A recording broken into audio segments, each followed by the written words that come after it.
नमस्कार, मैं मौसमी चंद्रा आपके लिए एक नई शुरुआत करने जा रही हूँ। आज से मैं शुरू कर रही हूँ चित्रलेखा उपन्यास।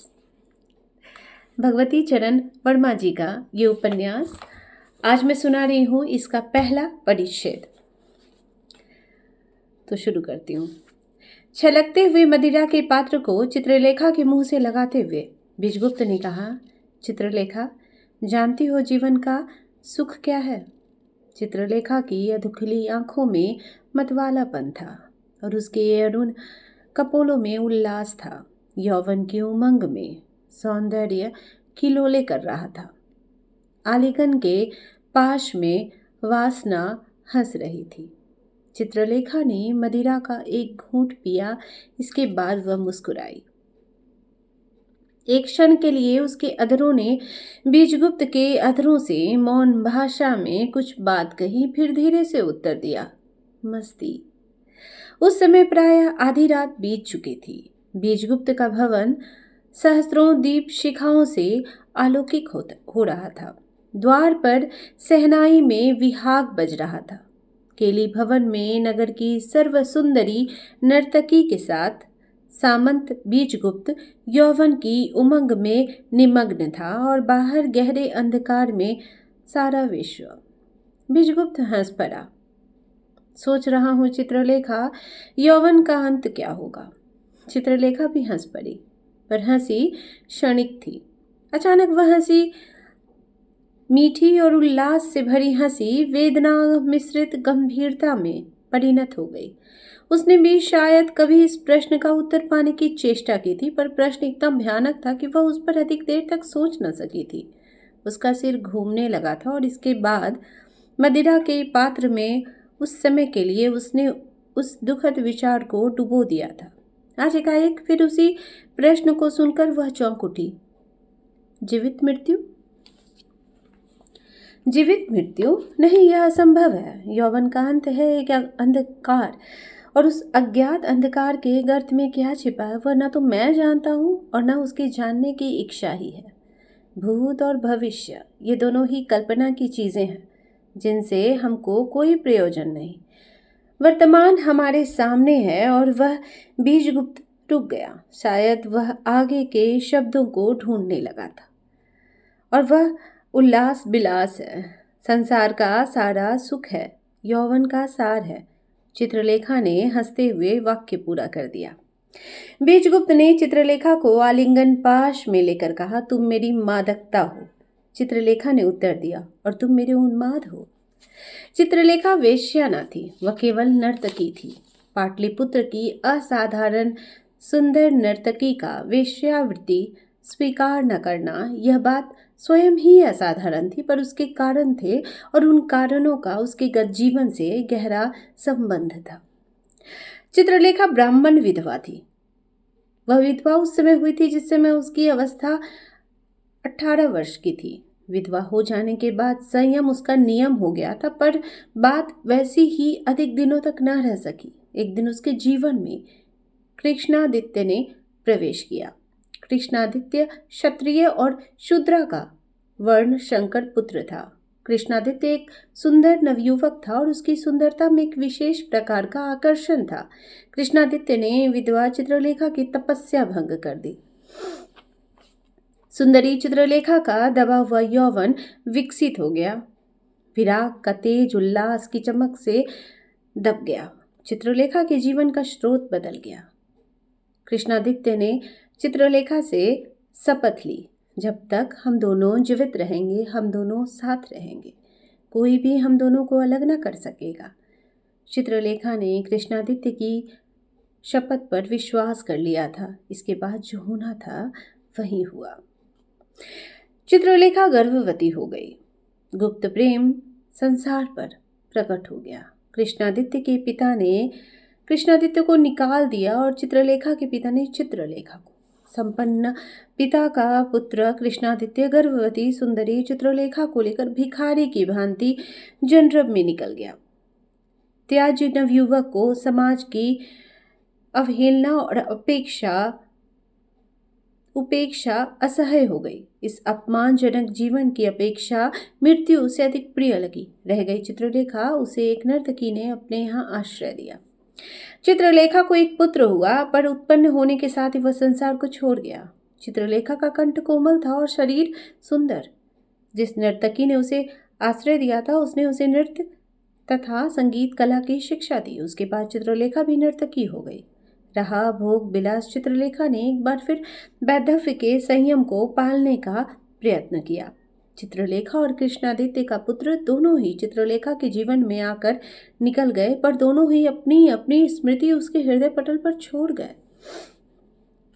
पाटलिपुत्र का जन समुदाय चित्रलेखा के पैरों पर लौटा करता था, पर चित्रलेखा ने संयम के तेज से जनित कांति को बनाए रखा। बड़े बड़े शक्तिशाली सरदार और लक्षाधीश नवयुवक उसके प्रणय के प्यासे थे, पर उसको कोई भी न पा सका।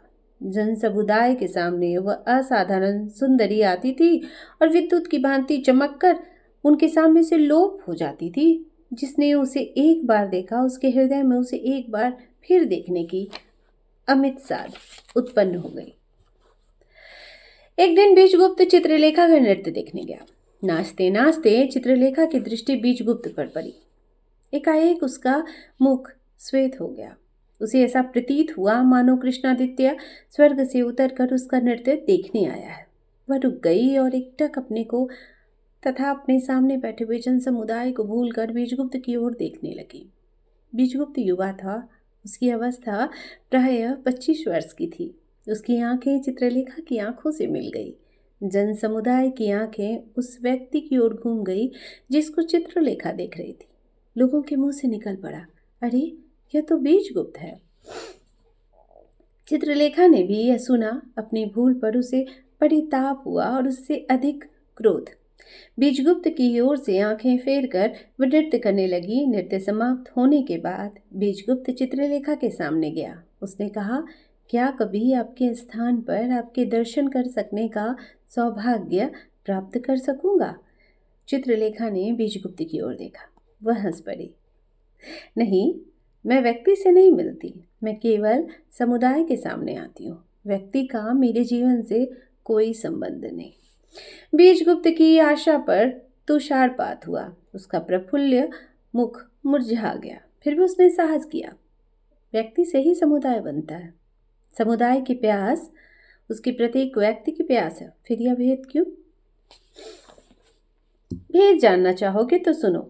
जिसे सब समुदाय का उल्लास कहते हैं, वह समुदाय के व्यक्तियों के रुदन का संग्रह है। निर्बल व्यक्तियों की आहें संगठित होकर समुदाय द्वारा जनित क्रांति का रूप धारण कर सकती है।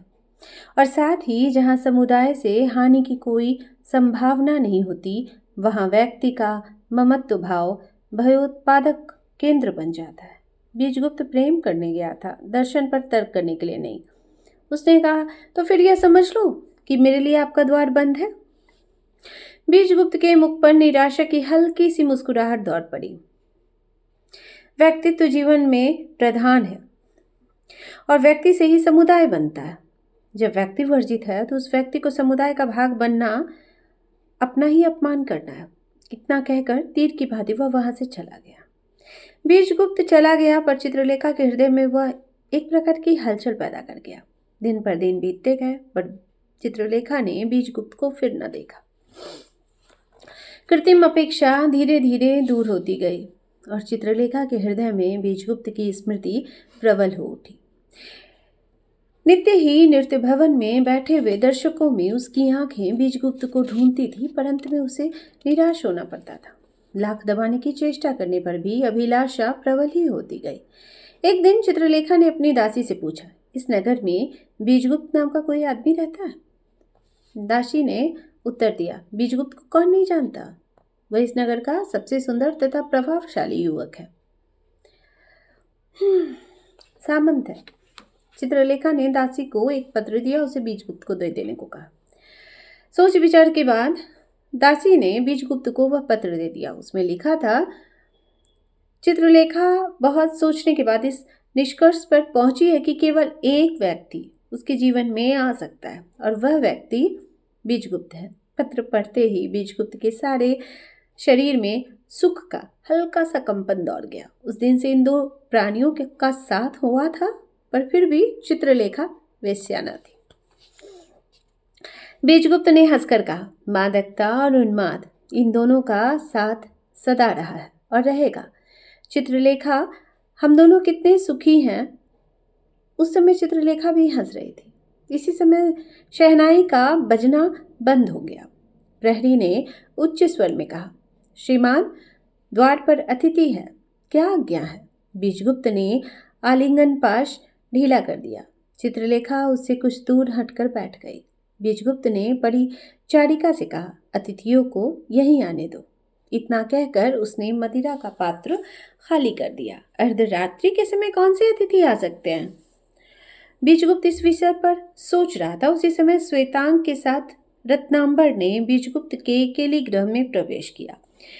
रत्नांबर को देखकर बीजगुप्त ने उठकर अभिवादन किया। चित्रलेखा ने अपना मस्तक नीचा कर लिया। केलीगृह को एक बार अच्छी तरह से देखने के बाद रत्नांबर की आंखें चित्रलेखा पर रुक गई। थोड़ी देर तक रुककर रत्नांबर ने कहा, नगर की सर्व सुंदरी और पवित्र नर्तकी अर्धरात्रि के समय बीजगुप्त के केलीगृह में, आश्चर्य होता है। इतना कहकर रत्नांबर आसन पर बैठ गए। श्वेतांग खड़ा ही रहा। बीजगुप्त ने रत्नांबर से पूछा, महाप्रभु ने किस कारण दास पर कृपा करने का इस समय कष्ट उठाया? रत्नांबर हंस पड़े। बीजगुप्त, तुमने सब बातें स्पष्ट रूप से तुमसे मैं कहूँगा। आज मेरे इस शिष्य ने मुझसे प्रश्न किया कि पाप क्या है। मैं इसका उत्तर देने में असमर्थ हूँ। तुम मेरी सहायता कर सकते हो। तुम मेरे शिष्य रहे हो। मैंने कभी तुमसे कोई गुरु दक्षिणा नहीं ली। पाप का पता लगाने के लिए ब्रह्मचारी की कुटी उपयुक्त स्थान नहीं है। संसार के भोग विलास में ही पाप का पता लग सकेगा। तुम्हारा भवन और तुम्हारा समाज, इन चीज़ों से श्वेतांक को विज्ञ कराना चाहता हूँ। इसलिए मैं इसको तुम्हारे सामने सेवक रूप में उपस्थित कर रहा हूँ। मैं चाहता हूँ तुम इसे सेवक रूप में स्वीकार करो। और एक बात और याद रखना, यह तुम्हारा गुरु भाई भी हो सकता है। महाप्रभु की आज्ञा शिरोधार्य। बीजगुप्त ने अपना मस्तक नमा दिया। अच्छा, मैं जाता हूँ, मेरा एक काम पूरा हो गया। और श्वेतांक, यह याद रखना कि बीजगुप्त तुम्हारे प्रभु हैं और तुम इनके सेवक। इस वैभव को भोगो और फिर पाप का पता लगाने का प्रयत्न करो। अच्छा और बुरा यह तुम्हारे सामने आएगा, पर इस कसौटी पर ध्यान रखना कि अच्छी वस्तु वही है जो तुम्हारे वास्ते अच्छी होने के साथ ही दूसरों के वास्ते भी अच्छी हो। और बीजगुप्त, तुमसे केवल यही कहना है कि श्वेतांक के दोषों को क्षमा करना। यह अभी अबोध है। संसार में यह अभी पदार्पण ही कर रहा है। इतना कहकर रत्नांबर केली भवन से चले गए। रत्नांबर के जाने के बाद बीजगुप्त ने श्वेतांक को गौर से देखा। तुम्हारा नाम श्वेतांक है और तुम आज से मेरे सेवक हुए। इतना कहने के बाद बीजगुप्त के मुख पर हल्की सी मुस्कुराहट दौड़ गई। चित्रलेखा की ओर संकेत करके बीजगुप्त ने कहा, जानते हो श्वेतांक, यह कौन है? श्वेतांक की आंखें रात्रि के समय प्रकाश से जगमगाते हुए सुसज्जित केली भवन में चित्रलेखा के मादक सौंदर्य को देखकर चकाचौंध हुई। उसने कहा, नहीं। अच्छा तो सुनो, इसका नाम चित्रलेखा है और यह पाटलिपुत्र की सर्व सुंदरी नर्तकी होते हुए भी मेरी पत्नी के बराबर है, इसलिए यह तुम्हारी स्वामिनी भी हुई। इतना कहकर बीजगुप्त हंस पड़ा। तुम आश्चर्य में आ गए होगे, पर आश्चर्य करने की कोई बात नहीं। यहाँ रहकर तुम परिस्थितियों को अपना सकोगे। अच्छा, यह मदिरा का पात्र अपनी स्वामिनी को दो। इतना कहकर बीजगुप्त ने सुगंधित मदिरा से भरा हुआ स्वर्ण पात्र श्वेतांक के हाथ में दे दिया।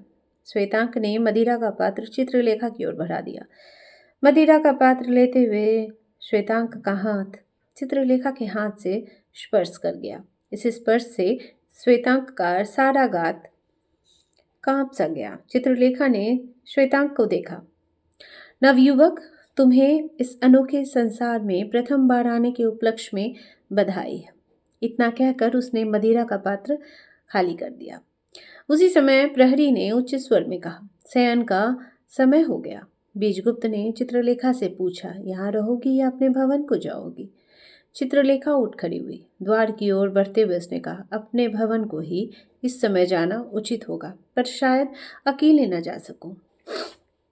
उस समय उसके पैर लड़खड़ा रहे थे। परिचारिका ने केलिगृह में प्रवेश किया। बीजगुप्त भी उठ खड़ा हुआ। हाँ, इस समय अकेले जाना वास्तव में असंभव होगा।